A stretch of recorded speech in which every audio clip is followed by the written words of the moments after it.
Assalamualaikum warahmatullahi wabarakatuh. Hari ini kita akan belajar Matematika Wajib kelas 12 semester ganjil bersama saya, Ibu Afni Haya, saya guru matematika dari MAN 1 Jombang. Sebelum kita mulai pembelajaran, marilah kita berdoa terlebih dahulu agar ilmu kita bermanfaat. Bismillahirrahmanirrahim. Raditu billahi rabba wa bil islami dina wa bi muhammadin nabiyya wa rasula. Rabbi zidni ilman nafi'an warzuqni fahman. Hari ini kita belajar dengan bab dimensi 3 dengan KD meliputi 3.1, yaitu mendeskripsikan jarak dalam ruang dalam kurung antar titik, titik ke garis, dan titik ke bidang. Dengan tujuan pembelajaran, pertama, siswa dapat menentukan kedudukan titik terhadap garis. Kedua, siswa dapat menentukan kedudukan titik terhadap bidang. Ketiga, siswa dapat menentukan kedudukan garis terhadap garis lain. Keempat, siswa dapat menentukan kedudukan garis terhadap bidang. Dan kelima, siswa dapat menentukan kedudukan bidang terhadap bidang lain. Contoh dalam kehidupan sehari-hari, yaitu dalam permainan sepak bola, mungkin mengenal istilah kick off, ya. Dalam pertandingan sepak bola, kick off merupakan tendangan pertama sebagai tanda dimulainya pertandingan sepak bola. Perhatikan posisi bola sebelum dilakukan kick off. Di sini, bola diletakkan di titik tengah pada garis tengah lapangan. Di dalam matematika, letak bola disebut sebagai titik. Dan garis tengah dan garis-garis pada lapangan itu kita asumsikan sebagai sebuah garis. Dan lapangan sendiri kita asumsikan sebagai sebuah bidang. Sebelum kick off, bola terletak pada garis lapangan di sini. Ini menggambarkan titik terletak pada garis dan juga titik terletak pada bidang. Pada saat bola ditendang, bola tidak lagi terletak pada garis lapangan. Ini menggambarkan titik letak bola tidak terletak pada garis lapangan. Kejadian tersebut menggambarkan kedudukan titik, garis, dan bidang. Mari kita simak pembahasan materi berikut ini. Unsur dimensi 3. Unsur-unsur dalam dimensi 3: 1 titik, 2 garis, 3 bidang. Apa yang dimaksud dengan titik? Perhatikan, ini titik A, ini titik B. Jadi, titik merupakan sesuatu yang tidak memiliki ukuran, tak berdimensi, dan hanya ditentukan oleh letaknya saja. Unsur garis. Garis adalah himpunan titik-titik yang membentuk kurva lurus. Di sini perkumpulan titik-titik yang membentuk sebuah kurva lurus. Bagian garis yang disebut dengan segmen garis diberi nama sesuai dengan titik-titik yang ada pada ujung garis tersebut. Jadi kalau garis ini namanya garis G dan garis ini namanya garis AB. Unsur yang ketiga, unsur bidang. Di sini disebut bidang alfa, dan ini bidang ABCD, dan ini bidang beta. Jadi bidang disebut bangun berdimensi 2 karena memiliki 2 dimensi, yaitu dimensi panjang dan dimensi lebar, serta tidak mempunyai dimensi ketebalan, itu bidang. Nah, pada video ini kita akan membahas tentang kedudukan titik, garis, dan bidang dalam ruang. Pembahasan pertama tentang kedudukan titik terhadap garis dan bidang. Coba anak-anak perhatikan keempat gambar berikut ini. Nah, apa yang dapat kalian simpulkan? Oke, kita bahas bersama. Pada gambar pertama, di sini ada sebuah titik P dan sebuah garis G. Kalau kita perhatikan, titik P ini kedudukannya yaitu terletak pada garis, ya. Sedangkan pada gambar yang kedua, di sini ada sebuah titik P dan sebuah garis G. Di sini kedudukannya titik P terletak di luar garis. Karena ini ada sebuah jarak, maka ini dikatakan titik P terletak di luar garis G. Sekarang perhatikan titik P di sini dan bidang alfa. Maka kedudukan titik P di sini terletak pada bidang alfa.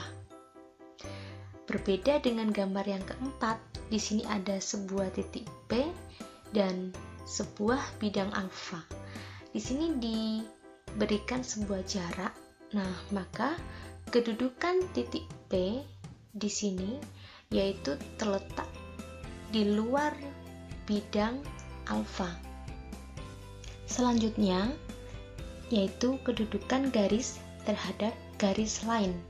Di sini ada 4 kedudukan, yaitu garis-garis saling berpotongan, garis-garis saling sejajar, garis-garis saling berimpit, dan garis-garis saling bersilangan.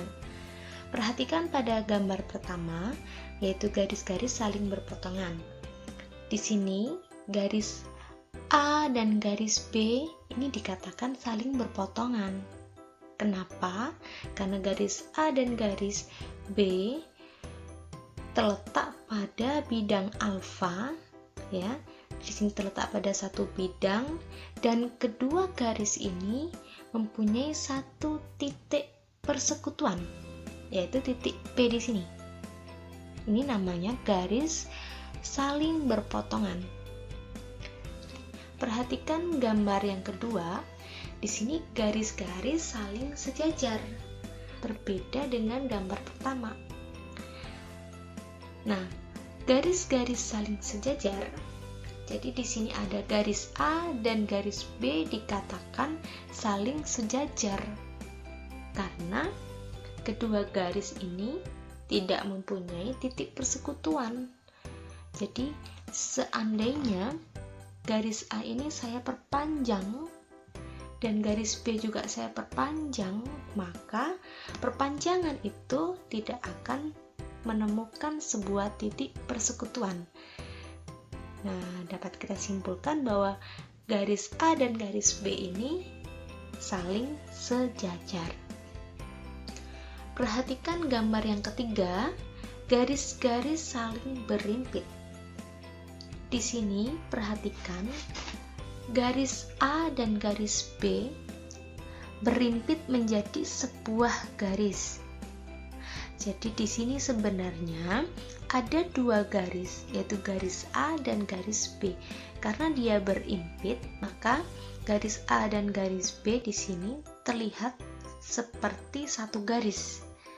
Nah, dan dia ada dalam satu bidang. Perhatikan gambar yang keempat, yaitu garis-garis saling bersilangan. Pada gambar di sini ada garis H dan garis G dikatakan saling bersilangan.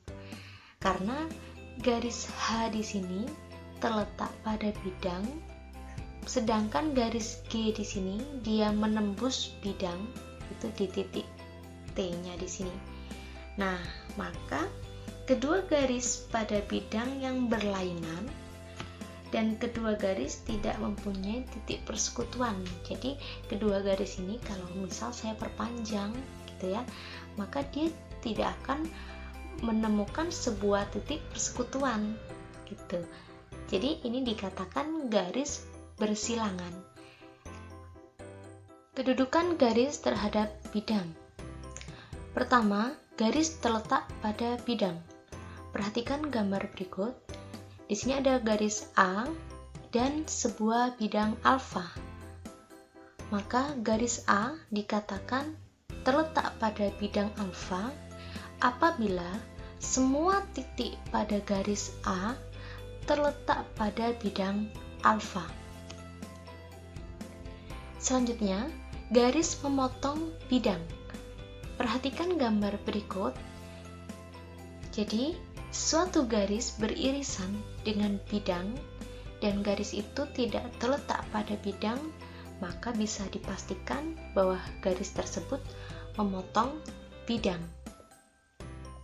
Di sini ada garis A memotong bidang pada titik B. Dan perhatikan gambar di sini bahwa garis A memotong tegak lurus bidang alfa. Akibatnya, garis A akan tegak lurus dengan semua garis yang ada pada bidang alfa. Kemudian yang ketiga, garis sejajar dengan bidang. Perhatikan di sini ada sebuah garis A dan sebuah bidang alfa.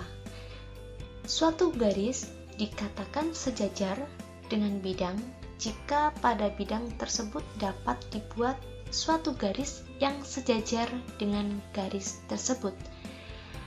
Maka di sini bidang ini saya buat sebuah garis yang sejajar dengan garis A. Maka saya beri nama di sini garis B. Karena garis A dan garis B sejajar, maka bisa dikatakan bahwa garis A sejajar dengan bidang alfa. Selanjutnya, kedudukan bidang terhadap bidang lain. Ada 3 kedudukan. Yang pertama, bidang alfa berimpit dengan bidang beta. Jadi di sini sebenarnya ada 2 bidang alfa dan bidang beta. Karena kedua bidang ini berimpit, maka ini terlihat seperti satu bidang. Yang kedua, yaitu bidang alfa sejajar dengan bidang beta. Kedua bidang dikatakan sejajar karena tidak mempunyai garis persekutuan atau titik potong.